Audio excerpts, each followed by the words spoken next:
কি খুব তাড়া? হাতে 5 মিনিট সময় আছে তো, তাহলেই হয়ে যাবে। ঝটপট একটা টিফিন বক্সে নুন হলুদ মাখিয়ে চিংড়ি মাছগুলো দিয়ে দিন।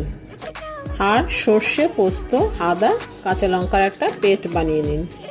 ওই পেস্টটা নুন হলুদ আর সর্ষের তেল দিয়ে ভালো করে মাখিয়ে দুটো কাঁচা লঙ্কা দিয়ে দিন। আর টিফিন বক্সের ঢাকনাটা বন্ধ করুন।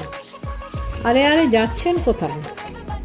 একটা পাত্রে জল গরমে বসিয়ে তাতে টিফিন বক্সটা বসিয়ে দিন আর পাত্রটাকে ঢাকা দিয়ে দিন। এইভাবে ভাপানো ছাড়াও ফ্যান গালিয়ে ভাতের মধ্যেও বক্সটাকে বসিয়ে দিয়ে করা যায়। যান, এবার 5 মিনিটের মধ্যে রেডি হয়ে চলে আসুন। চলে এসেছেন? এবার টিফিন বক্সের ঢাকনাটা খুলুন। কি গন্ধেই অর্ধেক পেট ভরে গেল তো? বাকি অর্ধেক পেট চিংড়ির ভাপা